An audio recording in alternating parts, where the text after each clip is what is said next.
Alright, so for this recipe, we are going to need 16 Roma tomatoes, just a little under half of a white onion, same thing with the red onion, 2 delicious jalapenos, and then we also have some bell pepper. We're also going to need some minced garlic, some sea salt, some lime juice, and some cilantro. Alright, so I want to give you a little background on this recipe. So this recipe actually hails from a grocery store up in Utah. I just basically looked at all the ingredients and then I kind of made it. So it's sometimes you have to eyeball it, especially when it comes to mixing all of the different ingredients together, like the onions, the bell peppers, the cilantro. You want to make sure that it's not overbearing on that, and then the tomatoes are lost. I am not somebody that enjoys tomatoes at all. In fact, I don't like raw tomatoes. It's a real rarity that I ever eat them. Maybe with some like nice fresh sliced mozzarella, some balsamic vinegar on top, I can do it. This is a salsa that gets devoured. Last time I made it, my daughter and I ate about half of that bowl that I showed you. We ate about almost half of that in one sitting. So people at work is turning around and asking, saying, "Hey, I'm all out of your salsa. I need you to bring some more in." So this is a fresh vegetable salsa. We're not seeding it. We're not getting rid of. We want the juices as much as we can because the juices help it marinate. Now this is something you typically want to make like the night before you serve it. So if you are going to do something for New Year's, what you'll want to do is you're going to want to make it at least on the 31st, day before New Year's Eve, and then let it sit overnight. What that does is with the lime juice and all the juices in there, it really lets it sit and marinate and lets all the flavors kind of fester together. So when you do get it, you start eating it, it's going to be absolutely divine. So that is one. Bell pepper, I usually do it in small little parts, but I make sure it's nice and cleaned out for that. I probably get rid of more than most people. So I do apologize. I do want to say I do apologize for being late on my second video. I'm also going to be doing another one here later on in a little bit after I do this. It's meal prep. All my kids are gone, the holidays are done, and it's time to get back to meal prepping, get back to the gym, doing what we need to do. So, little strips, okay? And then it's just same thing, just chop, because I want to, you want to make sure there's a little bit more tomato than there is everything else. And I'm using jalapenos because I love the flavor, but if you want to impress people and you want to maybe shock a people who like hotter things, use habanero peppers, or if you can find anything hotter. But if you remember, if you do, I forgot to get gloves because since I wear contacts, I don't get to cry when I cut up onions or the jalapenos. But the worst part. All right, we got our jalapenos, got the bell peppers. I just added in probably another little sliver, like about 7 more slices.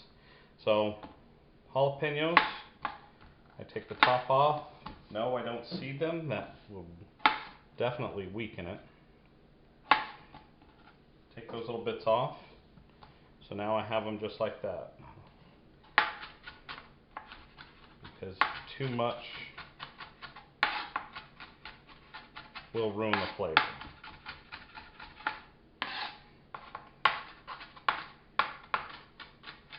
So 2 jalapenos are usually good enough. I could probably do a third one or maybe half of one. But like I said, if you put too much of one thing in, it's just going to overpower the flavor. And you really do not want any one particular one. You want to be able to taste it. Like you'll taste the jalapenos, you can taste the bell pepper, you can taste the tomato. That's what we're looking for. Because then I'll mix everything up. So as you can see, it's not quite mixed up yet. And I'm not going to just yet. just because I want to get the other ingredients in and show you. Now what I am going to add right now though, to let it start stewing, is my minced garlic. So I will take about a big tablespoon of this size and just put it in, and then just a little bit more, and that's just going to let it stew. Alright, here we are at the red tomato now. We're just going to dig right in. Let's just start chopping. It may have been a little too much, but I'll find out after I do it. Unfortunately, if it is a little too much, we may just have to throw out some of this. So, kind of mess that up. We're going to dice this up, just like the white onions. I really kind of goofed on this one. Alright, we're on to the cilantro. I ended up cutting up 4 more tomatoes, and how it's looking right now is, I haven't even added in the salt or the lime juice, so that's a really good mix. So proportion wise, I actually got it pretty dang close this time. But I do have 2 extra tomatoes left over. So I may just cut one up and put it in. Now the cilantro is a little tricky. So this is already busheled. I've already washed it. So I will probably take like, probably about that much cilantro. Okay, you can smell the flavor of the cilantro. Never used to like it, but oh, it's good. So this, it's just what I'll probably get yelled at by,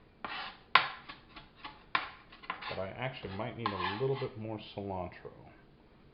But we'll see how this turns out. So not too bad. It is diced as fine as we can get it. So move this, bring this back. Okay, and now we're just going to mix it all in. Oh no, this will be enough cilantro. If you want a stronger cilantro flavor, absolutely, you know, cut some more in. But you don't really need to. Once you get this all really mixed in, and now you can see why I got schooled and educated, because this is more of a pico de gallo.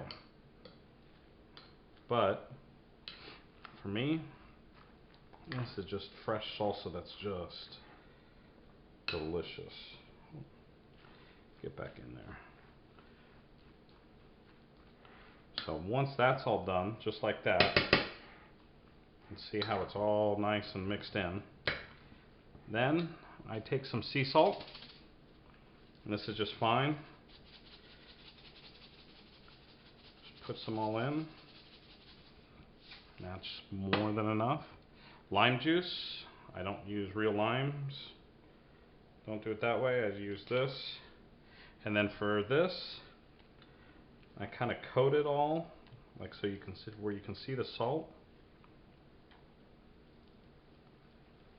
And then that should probably be about it. Let's see. Oh yeah. Actually, you know what I'm probably gonna do?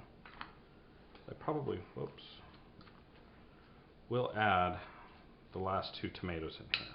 That consistency, then it'll be good. So we'll be right back with the finished product and the taste. Here we are with the finished product. Chip, salsa. Oh God, can't wait to get rid of this, because otherwise I'll eat this whole thing in the next couple days. Nice kick, and definitely taste. Got some jalapenos in that one. Oh, like I said, my recommendation on it is with the flavors and everything, nacho cheese Doritos. And the other thing too is make sure you cover it. Okay, cover it with some saran wrap. Because if you don't, you put it in the refrigerator, while it sits, it'll dry out. And one thing we definitely don't want with this is dried out. You want all of those juices to saturate. So, till next time.